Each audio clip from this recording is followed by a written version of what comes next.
मीडियावर मीम्स पाहिल्या. स्वाभाविक आहे. 2.5 वर्ष मुख्यमंत्री असलेल्या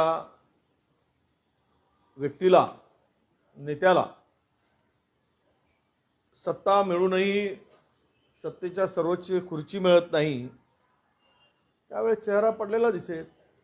मला तरी असं वाटतं की 2029 मध्ये हे जे दोनही चेहरे आहेत उपमुख्यमंत्री पदाचे किंवा शिवसेना आणि